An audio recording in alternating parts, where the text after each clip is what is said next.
ഇന്ത്യയിലെ മഹാക്ഷേത്രങ്ങളിൽ തീർത്ഥാടകരുടെ എണ്ണത്തിലും സമ്പത്തിലും മുന്നിൽ നിൽക്കുന്ന ഒരുപാട് ക്ഷേത്രങ്ങളുണ്ട്. അക്കൂട്ടത്തിൽ കേരളത്തിലെ പ്രധാന ക്ഷേത്രമാണ് ഗുരുവായൂർ ക്ഷേത്രം.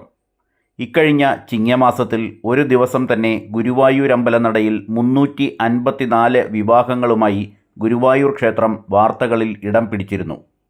ഇത്തരത്തിൽ വിശ്വാസികളായ ഓരോരുത്തരും അവരുടെ ജീവിതത്തിലെ സുപ്രധാന നിമിഷങ്ങളിൽ എത്താനാഗ്രഹിക്കുന്ന മഹാസവിധമാണ് ഗുരുവായൂർ ക്ഷേത്രം.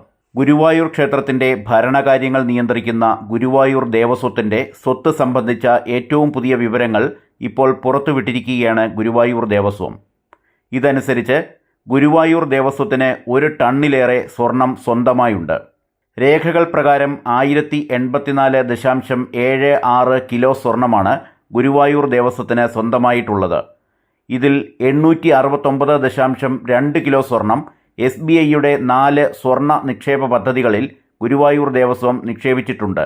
ഇതിനു പുറമെ ഗുരുവായൂർ ദേവസ്വത്തിന് വിവിധ ദേശസാൽകൃത ബാങ്കുകളിലായി 2053 കോടി രൂപയുടെ സ്ഥിര നിക്ഷേപവുമുണ്ട്.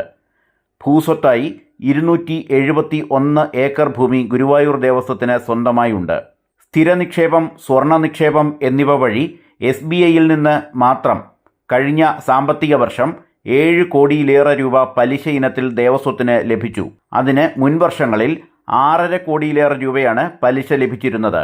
നിത്യോപയോഗ വകയിൽ 141.16 കിലോ സ്വർണമാണ് ദേവസ്വത്തിൻ്റെ കൈവശമുള്ളത്. കല്ലുകൾ പതിച്ചവ 73.93 കിലോയും. എന്നാൽ ഈ സ്വർണമടക്കമുള്ള സ്വത്തുക്കളുടെ മൂല്യനിർണ്ണയം ഇതുവരെ നടത്തിയിട്ടില്ല.